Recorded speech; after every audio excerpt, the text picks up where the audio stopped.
Chefs ডিজায়ারের টিমের পক্ষ থেকে আপনাদের সবার মঙ্গল কামনা করে আমন্ত্রণ জানাচ্ছি আপনাদেরই চ্যানেলের রান্নাঘরে। আপনাদের সাথে আজকে শেয়ার করব খুব অল্প উপকরণ দিয়ে খুব সহজে করা যায় এমন একটা ডিশ। এই ডিশটার অরিজিন নিয়ে খুব তর্ক বিতর্ক আছে। অনেক দেশই দাবি করে যে তারাই করেছে প্রথমে এই ডিশটা, তবে ইতিহাস ঘেঁটে ধারণা করা হয় এইটার অরিজিন টিউনিশিয়া। নর্থ আফ্রিকা আর মিডল ইস্টে এই ডিশটা খুব জনপ্রিয়। ডিশটার নাম শাকসুকা। নাম শুনলে মনে হয় শাকটাক দিয়ে কিছু তৈরি হবে, কিন্তু আসলে কি তাই? চলুন এটা কিভাবে তৈরি করতে হয়, কি দিয়ে তৈরি করতে হয় আপনাদের সাথে শেয়ার করি। এই ডিশটার মূল হলো একটা সস। খুব সহজ একটা সস, খুব অল্প উপকরণ দিয়ে সসটা তৈরি করা হয়। আগে আমরা সসটা তৈরি করে নেব। এই সসটার নাম বিভিন্ন দেশে দুভাবে উচ্চারণ করে। কেউ বলে ম্যাটবুচা, আবার কেউ বলে ম্যাটবুকা। তৈরি করার জন্য এখানে আমি 1200 গ্রাম টমেটো নিয়েছি। টমেটোগুলি আমি ধুয়ে পরিষ্কার করে রেখেছি। এই সসের ভিতরে আমরা টমেটোর কোনো খোসা ব্যবহার করব না, তাই আমরা টমেটো থেকে খোসাগুলি সব ছাড়িয়ে নেব। এই অবস্থায় যদি আমরা খোসাটা ছাড়াতে চাই তাহলে খুব কঠিন হয়ে যাবে খোসা ছাড়ানো। চলুন আপনাদেরকে দেখিয়ে দেই কিভাবে খুব চট করে একেবারে ম্যাজিকের মতো খোসাগুলি ছাড়িয়ে ফেলতে পারবেন। টমেটোর ওপরের দিকটা, বোটার দিকটা ঠিক এই জায়গাটাতে আমরা চাকু দিয়ে ঠিক এভাবে কেটে নেব। দেখুন আমি কিভাবে কাটছি। খুব ডিপ করে কাটতে হবে না, সামান্য ডিপ করে কেটে নিলেই হবে। এভাবে সবগুলি টমেটো আমরা কেটে নেব। টমেটোগুলি সব কাটা হয়ে গেছে। দেখুন আমি কিভাবে কেটে নিয়েছি। বোটার দিকে, টমেটোর ওপরের দিকে কেটে নিয়েছি শুধু। এখন এই টমেটোগুলি গরম পানির ভিতরে দিয়ে 1 মিনিট জাল দেব। রাতে আমি আগেই পানি বসিয়ে দিয়েছি, হাঁড়িতে পানি বসিয়ে দিয়েছি বলক ওঠার জন্য। পানি বলক ওঠা শুরু হয়ে গেছে। এখন এই ফুটন্ত পানির ভিতরে আমি টমেটোগুলি দিয়ে দেব।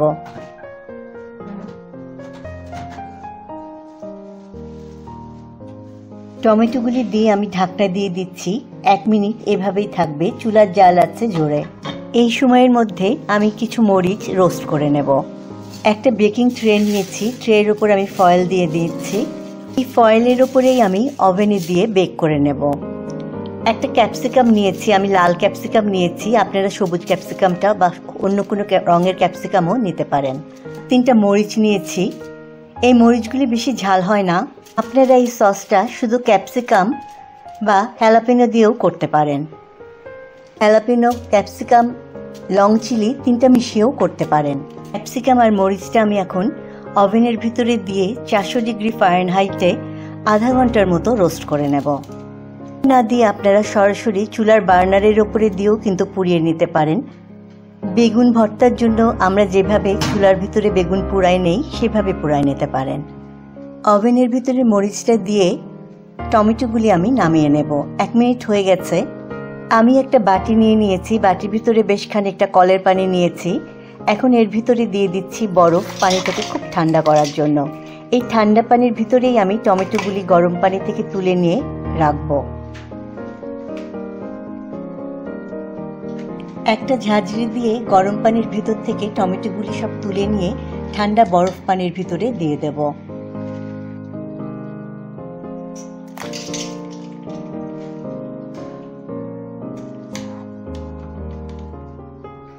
এই বরফ পানির ভিতরে এখন আমি টমেটোগুলি 4-5 মিনিট ভিজিয়ে রাখবো। তাহলে খুব চট করেই আমরা টমেটোর খোসাগুলি ছাড়িয়ে ফেলতে পারবো। এই সসের জন্য আমাদের রসুনের কুচি লাগবে। টমেটোগুলি পানিতে ভিজতে থাকুক, এর মধ্যে আমরা রসুনটা কেটে নেব। আমি এখানে 2টা মাঝারি সাইজের গোটা রসুনের কোয়া নিয়ে নিয়েছি। আধা কাপের সামান্য বেশি হবে সব মিলে কোয়াগুলি। এই রসুনের কোয়াগুলি ফ্রিজ করা ছিল দেখে সাদা লাগছে না, এরকম রং লাগছে। এই রসুনের কোয়াগুলি এখন আমি ছোট ছোট টুকরো করে নেব। এভাবে রসুনগুলি সব ছোট ছোট টুকরো করে নেবেন। রসুনের টুকরাগুলি আমার হয়ে গেছে। 4-5 মিনিট হয়ে গেছে। আমি এখন টমেটোর খোসাগুলি সব ছাড়িয়ে নেব। টমেটোগুলি পানির ভিতর থেকে তুলে দেখুন ঠিক এইভাবে হাত দিয়ে টানলেই খোসাগুলি খুব চট করে খুলে যাবে। খোসাগুলি কিন্তু একদম আলগা হয়ে আছে। দেখুন কি সহজে কিভাবে খুলে যাচ্ছে খোসাগুলি। এভাবে সবগুলি টমেটোর খোসা আমরা ছাড়িয়ে নেব।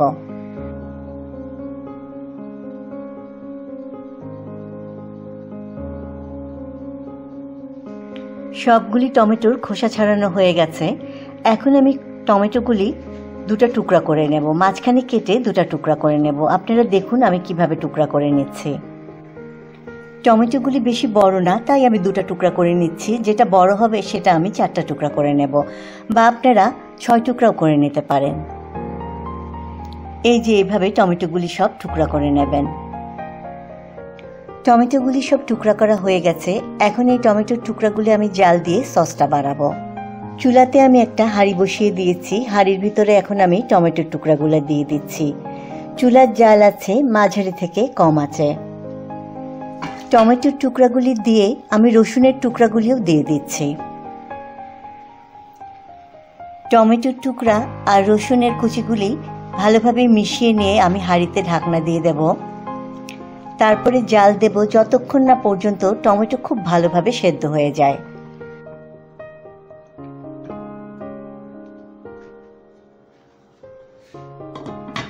আধা ঘন্টা হয়ে গেছে। ক্যাপসিকাম আর মরিচটা আমি ওভেন থেকে বের করে নিয়ে এসেছি। আপনাদের ওভেনে যদি গ্রিল অপশনটা থাকে তাহলে আপনারা গ্রিল অপশনে দিয়ে আরেকটু পুড়িয়ে নেবেন মরিচগুলি, তাহলে একটা স্মোকি ফ্লেভার হয়, আরও বেশি স্মোকি ফ্লেভার হবে, তাহলে সসটা খেতে আরও বেশি ভালো লাগবে।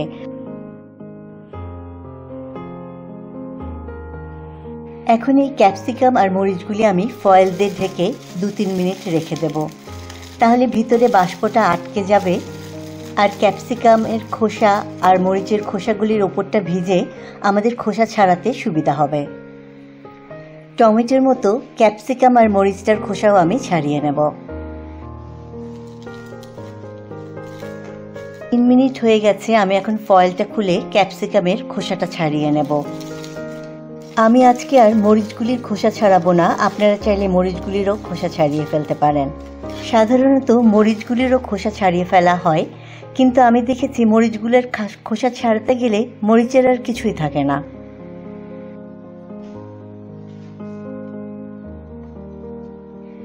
দেখুন খুব সহজভাবেই কিন্তু ক্যাপসিকামের খোসাটা ছাড়ানো যায়।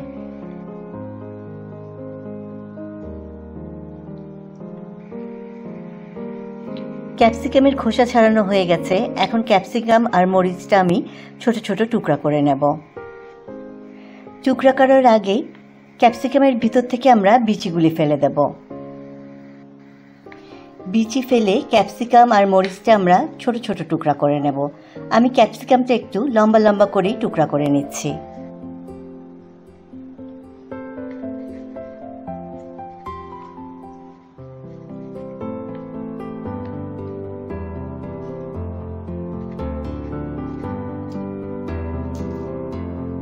মরিচের খোসাটা কিভাবে ছাড়াবেন আপনাদেরকে একটু দেখিয়ে দেই।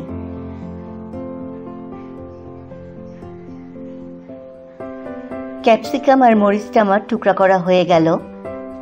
এখন এই ক্যাপসিকাম আর মরিচের টুকরাটা আমি টমেটোর ভিতরে দিয়ে দেব।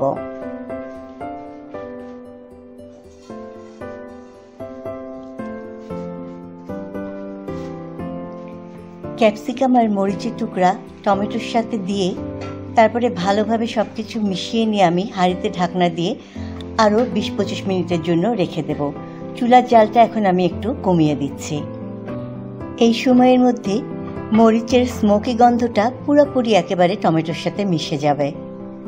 20 মিনিট পর আমি হাঁড়ির ঢাকনা তুলছি। এখন আমি এর ভিতরে দিয়ে দিচ্ছি 1 চা চামচ লবণ। লবণটা আপনারা আপনাদের স্বাদ অনুযায়ী দেবেন।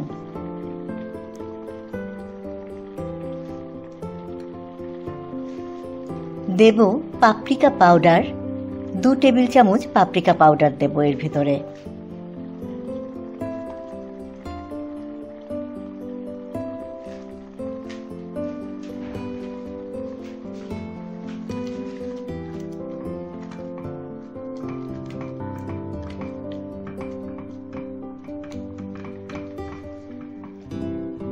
পাপরিকা পাউডার আর লবণ টমেটোর সাথে খুব ভালোভাবে মিশিয়ে নিয়ে এর ভিতরে দিয়ে দিচ্ছি 3 টেবিল চামচ অলিভ অয়েল। অন্য তেল দেবেন না, অলিভ অয়েলই দেবেন। ট্র্যাডিশনালি অলিভ অয়েলই দেওয়া হয়। আপনারা চাইলে 4-1 কাপ পুরা তেলও দিতে পারেন, ভালো লাগবে খেতে। তেল দিয়ে সব কিছু ভালোভাবে নেড়ে নিয়ে অপেক্ষা করব সসটা একটু ঘন হওয়ার জন্য। চুলার জালটা আস্তে থেকে আরেকটু জোরে করে দিলাম। এখন চুলার জাল আছে, মাঝারি আছে। অপেক্ষা করব সসটা একটু ঘন হওয়ার জন্য। সসটা ঘন হয়ে গেছে। সসটা আমি আরও একটু ঘন করব। সসটা আরও একটু ঘন আমি করব, তার আগে আমি সসটা ঢেলে নেব একটা ফ্রাই প্যানের ভিতরে। ফ্রাই প্যানের ভিতরেই আমি বাকি রান্নাটুকু করব। চুলাতে একটা ফ্রাই প্যান বসিয়ে দিচ্ছি। চুলার জাল আছে, মাঝারি আছে। এখন আমি ফ্রাই প্যানের ভিতরে সসটা ঢেলে দিয়ে সসটা ঘন করব। ফ্রাই প্যানে আর আমরা ঢাকনা দেব না, অপেক্ষা করব পানিটা একটু শুকিয়ে এসে সসটা যেন ঘন হয়ে যায়। এখন অপেক্ষা করব সসটা যতক্ষণ না পর্যন্ত একদম ঘন হয়ে আসে। এই সসটারই নাম মাডবুচা বা মাডবুকা।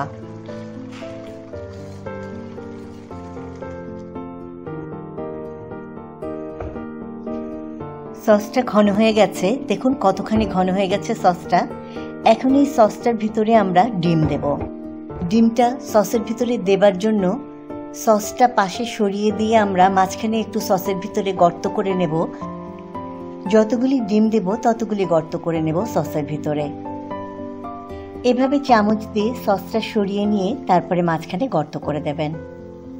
গর্ত মানে ডিম ফেলার জন্য জায়গা করে নেবেন। আজকে আমি 3টা ডিম পোচ করব, তাই সসের ভিতরে 3টা গর্ত বা 3টা জায়গা করে নিচ্ছি। গর্ত করা হয়ে গেছে। এখন এই গর্তগুলির ভিতরে আমি দিয়ে দেব এক একটা গর্তে এক একটা ডিম।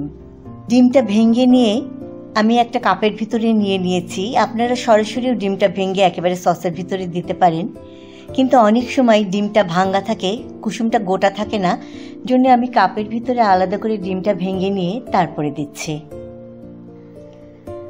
ডিমগুলি ফ্রাই প্যানের ভিতরে দেওয়া হয়ে গেলে ঢাকনা দিয়ে চুলার জাল একদম মৃদু আঁচে করে দিয়ে রাখবো যতক্ষণ না পর্যন্ত ডিম পোচটা হয়। আপনারা যদি ডিমের কুসুমটা খুব শক্ত চান তাহলে বেশিক্ষণ ধরে চুলাতে রাখবেন, আর যদি অল্প সেদ্ধ চান তাহলে কম সময় রাখবেন। আপনারা যদি 3টা ডিম একই রকমের সেদ্ধ চান তাহলে আগেই ডিমটা ফাটিয়ে রাখবেন। 3টা বা 4টা যতগুলি ডিমই দেন সবগুলি আগে ফাটিয়ে রাখবেন, তারপরে একই সাথে ফ্রাই প্যানের ভিতরে ডিমগুলি দেবেন। আমি একটা দেবার পরে আর একটা ফাটিয়েছি, তাই আমার একটু সময় লেগেছে একটার থেকে পরেরটা দিতে। আমি এটা ইচ্ছা করেই করেছি, কারণ আমার বাসায় কেউ ডিমটা খুব লিকুইড খেতে পছন্দ করে, আবার ডিমের কুসুমটা কেউ শক্ত খেতে পছন্দ করে। এই জন্যই আমি একটু গ্যাপ করে ডিমটা দিয়েছি। হয়ে গেল তৈরি শাকসুকা। শাকসুকা আর কিছুই না, মাডবুচা সসের ভিতরে ডিম পোচ করা। নর্থ আফ্রিকা, মিডল ইস্টে এই ডিশটা যেমন খুব কমন, খুব পপুলার একটা ডিশ, আমাদের দেশে একেবারেই উল্টা। এখনও প্রায় বেশিরভাগ মানুষই এই খাবারটার নাম জানে না, তাই আমি ইচ্ছা করেই আজকে এই ভিডিওটা আপলোড করলাম। শাকসুকা খাওয়া হয় বিভিন্ন ধরনের রুটি দিয়ে। এই ডিশটা কিন্তু সার্ভ করা হয় ফ্রাই প্যানের ভিতরেই, লোহার ফ্রাই প্যানের ভিতরে এটা সার্ভ করা হয়। এমনকি বড় বড় হোটেলগুলিতেও কিন্তু ফ্রাই প্যানের ভিতরেই টেবিলে সার্ভ করা হয় এই ডিশটা। ট্র্যাডিশনালি ডিশটা ওপরে গার্নিশ করা হয় পার্সলে বা ধনেপাতা দিয়ে। আমি ধনেপাতা ছড়িয়ে দিচ্ছি কিছু, আর সাথে দিয়েছি কিছু মরিচ কুচি। অনেক রেসিপিতেই আপনারা দেখবেন এই সসের ভিতরে জিরা গুঁড়া দিচ্ছে, পেঁয়াজ দিচ্ছে, কিন্তু ট্র্যাডিশনালি বা অথেন্টিক রেসিপিতে কিন্তু কোনো পেঁয়াজ বা জিরা গুঁড়া ব্যবহার করা হয় না, শুধু পাপরিকা পাউডার আর গার্লিক দেওয়া হয়। শাকসুকার অথেন্টিক স্বাদটা যদি আপনারা পেতে চান তাহলে এই রেসিপিটা ট্রাই করবেন। এই সসটা খেতে হয় খুব মজা, আর এই সসের সাথে ডিম পোচটা খেতে লাগে আরও মজা। আর সাথে যদি থাকে রুটি তাহলে তো আর কথাই নেই, হয়ে যাবে আপনার দারুণ একটা ব্রেকফাস্ট, লাঞ্চ বা ডিনার। আমি যেমন আগে জানতাম না শাকসুকাটা কী, আমার মতো এমন নিশ্চয় কেউ আছেন যারা এখনও জানেন না শাকসুকাটা কী। তারা অবশ্যই ট্রাই করে দেখবেন, আর ভালো লাগলে কমেন্টসে জানাবেন। ভালো থাকবেন, নির্ভেজাল খান, সুস্থ থাকুন। আল্লাহ হাফেজ।